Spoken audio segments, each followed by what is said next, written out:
There were always problems for everyone, but most of them always started with big money. CO Eugene was just an ordinary girl, but with an unusual fate. If it weren't for that cursed debt, she would have simply remained poor and ordinary. None of this would have ever happened to her, and she would have never crossed paths with such a dangerous beast. But if it was written in her fate, there was no way to escape it. All she could do was accept things as they were. When CO Eugene met him, she didn't fully understand the situation at first, but deep down, she knew she could handle it, even if sometimes she was scared. Whispers spread across the office. Mr. Jin Tayo was coming back home. As always, the sharp sound of the CEO's expensive heels echoed through the hall as she rushed to her office, greeting employees along the way. Whenever employees saw the CEO, they'd straighten up and greet her politely, making sure she noticed them at their desks. Eugene overheard the news about CEO's younger brother return, and it made her uneasy. Once the CEO's office door closed, everyone finally breathed easier. Some employees started asking who Jin Tayo was and why the CEO seemed so furious. Rumor had it that the CEO's younger brother was coming home, and that's why she was so angry. People said every family had that one difficult child. Some even whispered they might not be real siblings. Jin Soryang was the CEO of the company, but describing Jin Tayo with just the word complicated was an understatement. While Soryang was away, Executive Director Yoon wanted to meet her. The CEO wondered what he wanted. Maybe he had problems of his own. But she was already furious and distracted by her brother's return. And honestly, that return was a big problem. After all, he didn't exactly run away from home, lose his mind over women, or become some kind of social outcast. On the surface, he seemed normal, just as expected. But the truth was, Jin Tayo was a cruel bastard. Even though he hid behind many masks, his true nature always slipped through, and it wasn't a kind one. She remembered him as a quiet, normal child. Even when other kids teased him, he didn't seem to care. Tayo was 10 years old when he finally realized something was wrong. That's when everything began to change. A group of bullies approached him after school. He looked like a kid from a rich family. Easy prey. The boy panicked and bit the one who scared him the most, desperately trying to protect himself. That single bite was his first step toward the person he would become. Tayo bit so hard the skin tore, and that moment became his trigger, the beginning of serious psychological problems. Violence often starts this way. Maybe it's a survival instinct, but after that day, no one could stop him. One day, his father left Tayo outside the house as punishment, refusing to let him in until he admitted what he'd done wrong. It was one of the coldest days ever recorded. In the end, a battle of pride ended with Tayo collapsing after 5 hours and 17 minutes. If they had been even a little later, he might have lost his arms and legs to frostbite. An autumn day before graduating college, Tayo decided to enlist in the army. Leaving only a few words behind, he volunteered to become an officer. The whole family was shocked, but the reaction wasn't the right one. He joined the military without asking anyone's opinion. And honestly, his family tried to fix him afterward, but the truth is, he was just born a monster. 3 years later, Tayo returned to Korea after serving in a conflict zone most people never even got close to. Soryang was sure that Director Yoon couldn't just leave without a scandal, and asked who made sure he left quietly. Manager Kim replied that Secretary CO Eugene had brought him coffee, and shortly after that, he left. The CEO knew very well that secretaries had ways to handle things like this. Jin Soryang asked Secretary Eugene to come to her office. Meanwhile, she wondered if maybe it was worth keeping an eye on him. We're talking about 50 million. Nobody could quite believe it. It was a huge amount. Of course, it was just the first investment, not a salary. And what about 10 million won a month? Was that really too little? Her younger brother was supposed to finish his military service in 5 years, but only 3 years had passed, and now he was coming back. The CEO thought he might need some help. It seemed simple enough. Follow his schedule and escort him when needed. Most importantly, she'd need daily reports, 3 months max. The CEO planned to transfer her to the planning department afterward, a job Eugene had always dreamed of.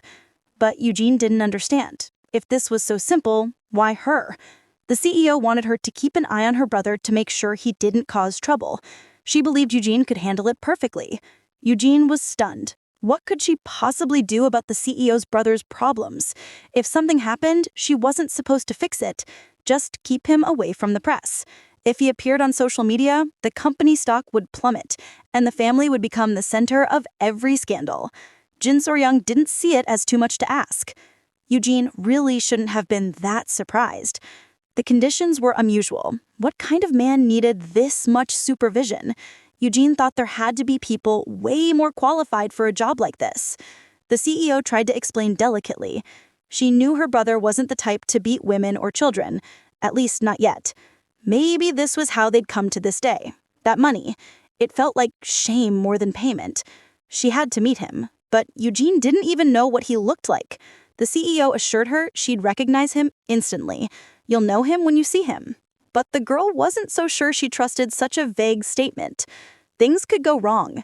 She tried to find the manager's number, but it wasn't working. The noise around her made it hard to focus. Because of her father's debt, she'd never had a full-time job, but she'd gained one useful skill that always helped her. Her biggest weapon was simple. She always told the truth. Even when people didn't like her for it, she believed it was the right thing to do. The moment of truth had finally come, and her instincts were screaming louder than ever. A cold wave of fear washed over her. She didn't have to wait long. The first thing that caught her eye was a guy. Handsome, but with a heavy, almost suffocating aura around him. He walked right up to her and called her by name. She instantly knew she shouldn't get involved with this man standing before her, but she forced a smile and replied that yes, he wasn't mistaken. It really was her. She greeted him politely, already knowing from the start that his name was Jin Tae-yo, and said it was nice to meet him. The secretary added that the car was waiting in the parking lot and offered to show him the way, but Tae-yo wasn't even listening. He brushed past her, clearly intending to leave. So Eugene tried to stop him, asking him to follow her. Inwardly, she was sure of one thing, but this man was strange. There was something dangerous about him. She asked if he'd chosen a place to stay, wondering where they should head. Tae-yo muttered something about going to the Central Hotel. He got the message. The rest of the ride was silent. She had no idea what to talk about with him. Tae-yo was the one to break the silence, asking if she'd been sent by his sister, the one who always had to keep everything under control. Eugene didn't even know what to say. She wasn't sure if she should answer at all. Jin So-young hadn't given her any clear instructions. All the CEO had said was that her younger brother was coming home from a long absence and felt uncomfortable, especially after serving in the military for so long. He probably assumed she was just some assistant assigned to take care of all his errands. But then he shot her a suspicious look and asked if she'd heard that he doesn't hit women or kids. It was so until 3 years ago. Encounters with women hiding guns under their skirts and children carrying bombs and fruit baskets had changed the way he saw the world. Nothing in this world came for free, but Eugene had been blinded by money. Tae-yo asked for her opinion, giving her that same unsettling look again. It felt terrifying, like her life was in his hands and he was deciding what to do with it. The look in his eyes was that of a wild predator, deciding whether to kill or not.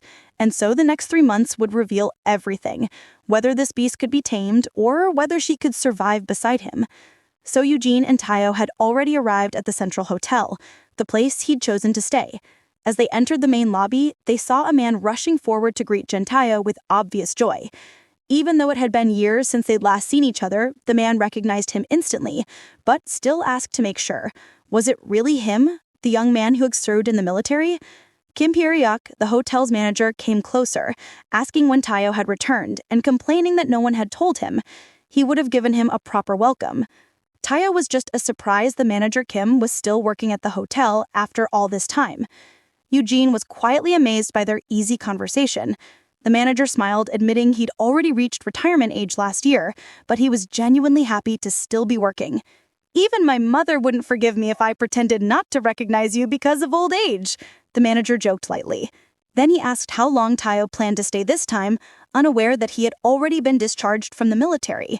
When he found out, the manager was genuinely happy to hear that Tae-yo was finally returning to normal civilian life. Tae-yo asked manager Kim to prepare a room for him, saying he'd be staying there for a while. The manager promised to arrange everything and offered him his usual suite. While Eugene watched their conversation, trying to keep up with what was happening, something unexpectedly suddenly caught her attention again.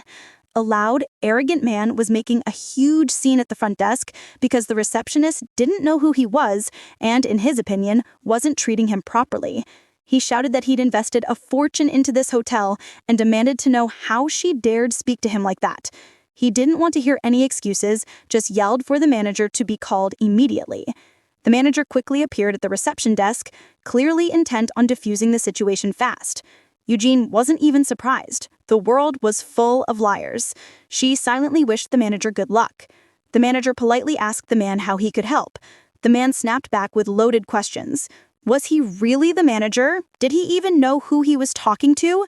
Then barked an order to prepare the most expensive suite on the top floor. Kim Hyuk apologized politely, but explained that the suite was already booked. He offered him a luxury room on the first floor instead. The man thought the manager was either mocking him or too old to hear properly. He repeated again that he wanted the top floor suite. To Eugene, it all looked like a one-man circus, but deep down she felt like she'd seen this face somewhere before. The manager remained calm and patient. He said they'd arrange another excellent room for him and offer their best wine as an apology. The man got even angrier, grabbed the manager by the collar, and shouted that he wasn't some beggar who needed free wine. All he wanted was the top floor suite. Eugene could hardly listen to this nonsense any longer.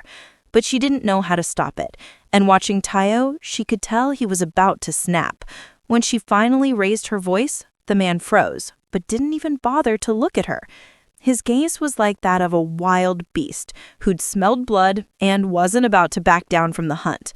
But Eugene remembered the CEO's warning clearly. Her brother must never end up in the press.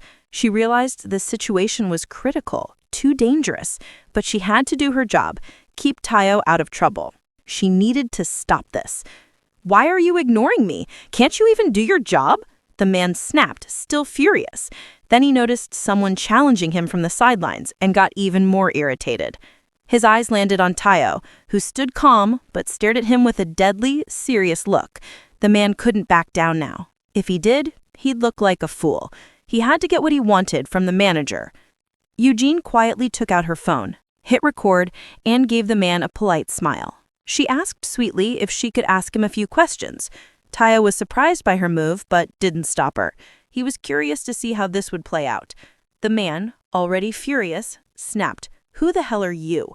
Eugene didn't flinch and calmly asked, "Aren't you Director Lee Jong-jin from Hank Corporation?" The man confirmed her guess. Yes, he was the director, but had no idea what she wanted from him.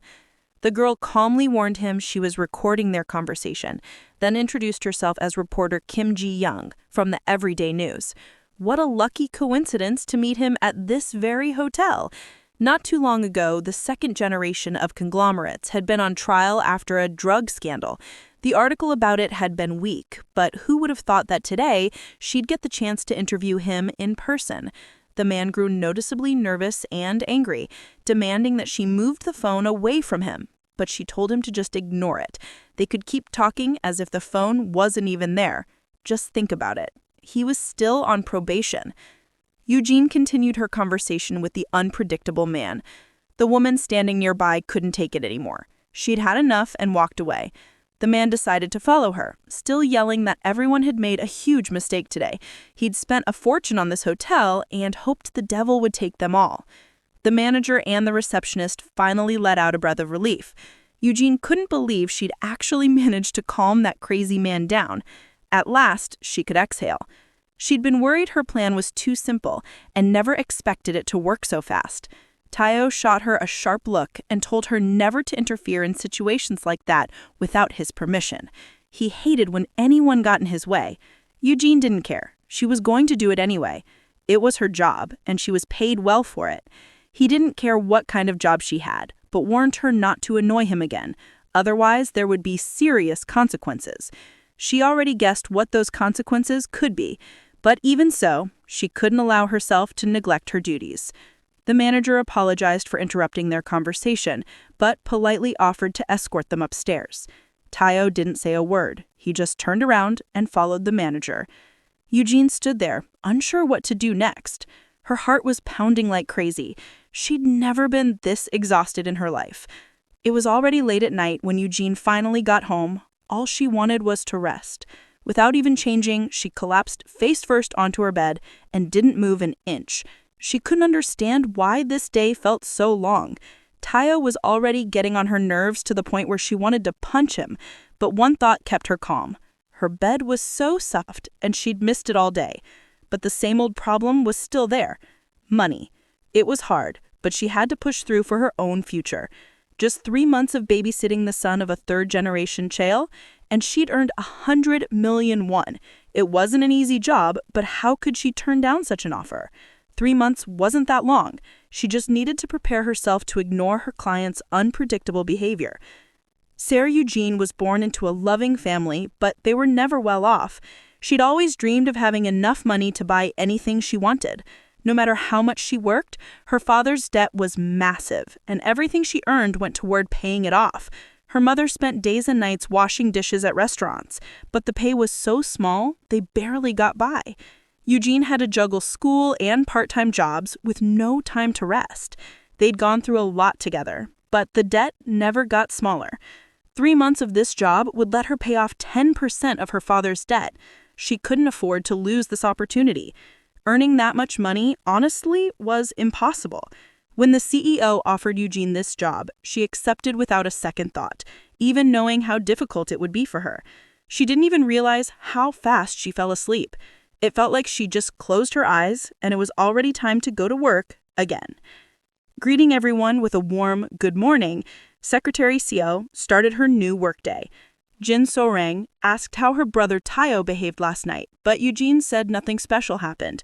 The CEO then asked if she planned to check Tayo's room to make sure everything was okay.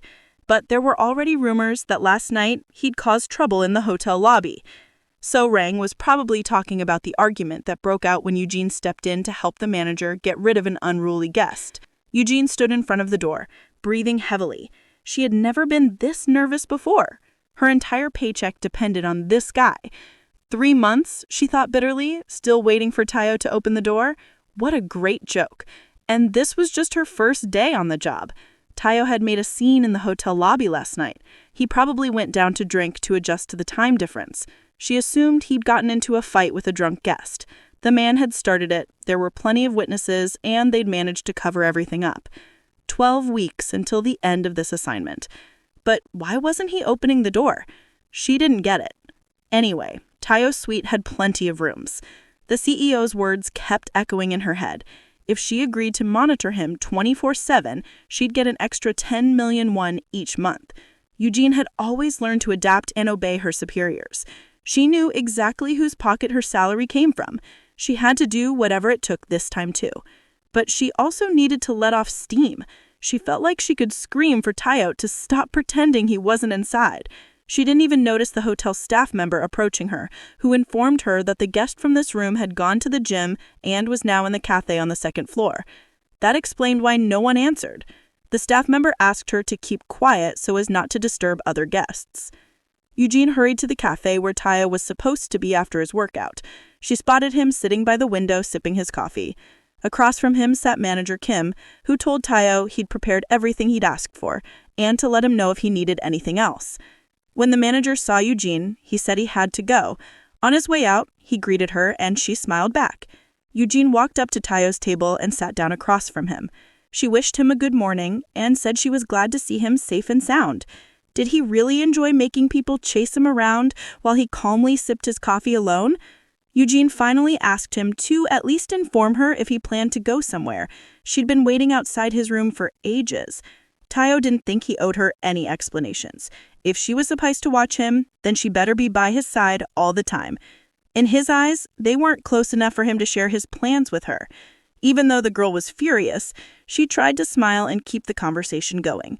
She mentioned that she'd heard he had a little incident last night. Tayo didn't consider it an incident, just a minor misunderstanding, and he had no intention of talking about it, especially not with Eugene. Because of what had happened, she'd now have to stay by his side 24/7. That was Jin So-rang's order, and she was sure he wouldn't argue with that.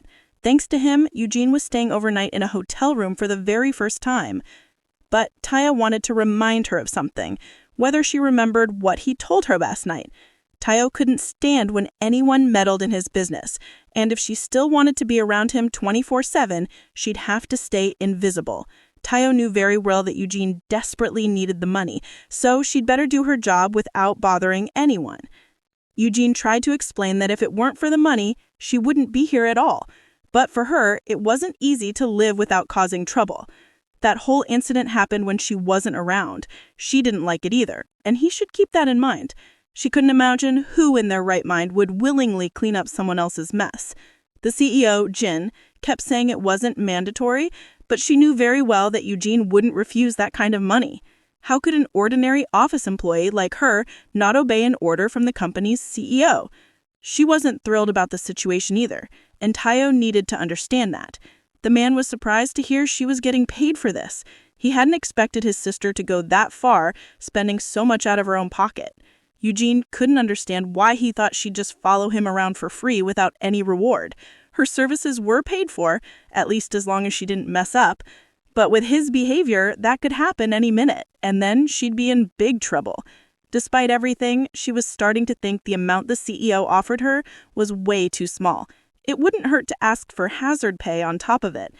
Tayo suddenly wanted Eugene to prove to him why he even needed her services, and why he couldn't do without her.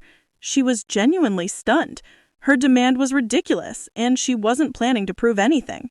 He wanted her to give him a reason why he should keep her around, waiting for her to prove her usefulness. Even though Eugene knew this was nonsense, she still had to agree. Tayo made it clear that he wasn't generous enough to keep useless people close to him.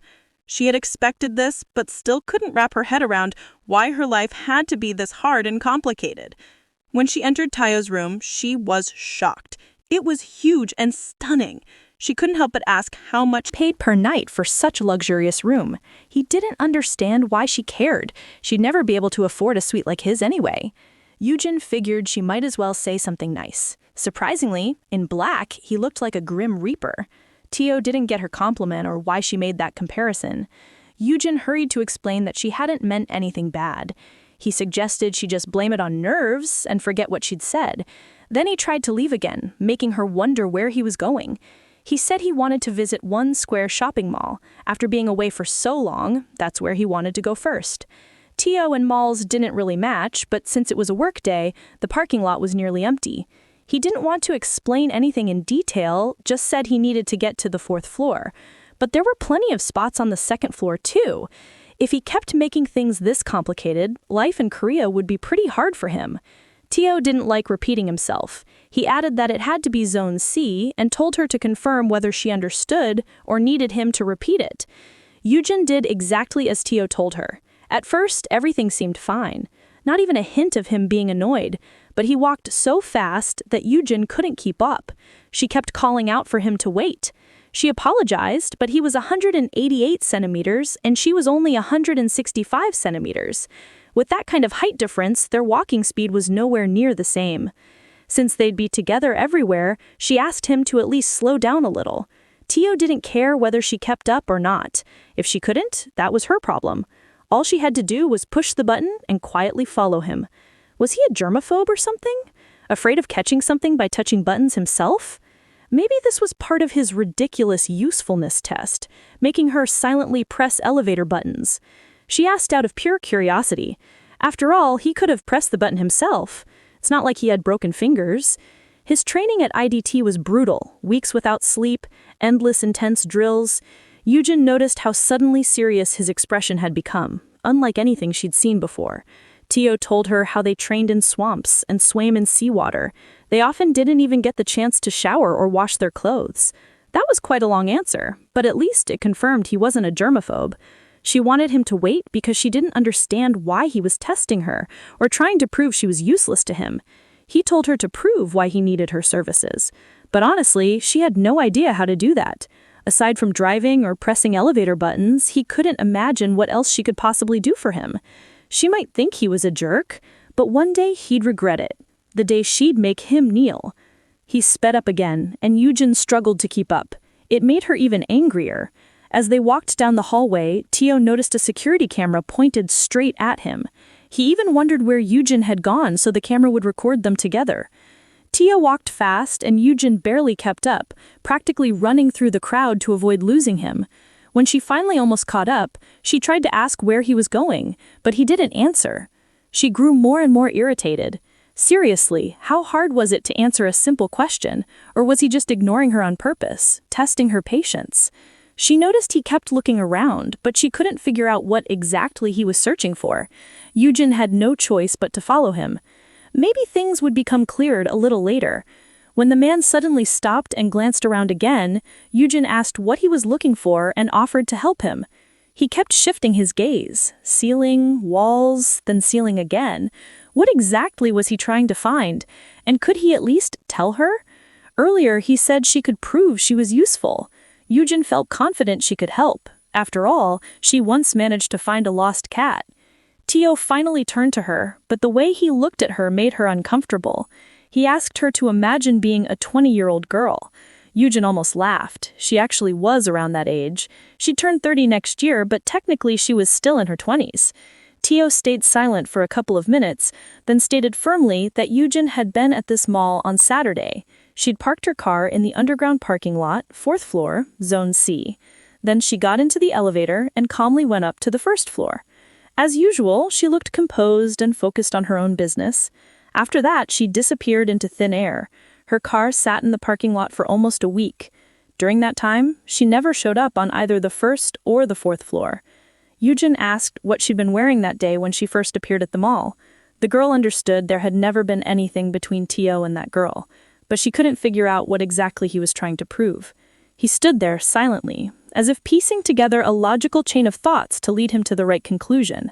He needed to calm down and think. Most likely, the girl had planned to meet someone at the mall and was in a hurry. The meeting spot was probably the restaurant area on the 6th floor. It was always quieter there, perfect for private conversations. But why did she get off on the 1st floor instead of going up to the 6th? Did she change her mind? No, it was much simpler. She just arrived early. She probably wandered around the mall first, slowly making her way up the escalators to the 6th floor. For most girls, that was normal behavior. Surrounded by dozens of boutiques, they usually couldn't resist buying something. The reason Yujin asked about her outfit was simple. She believed that girl was meeting up with a man. Dinner and a movie, the classic date combo.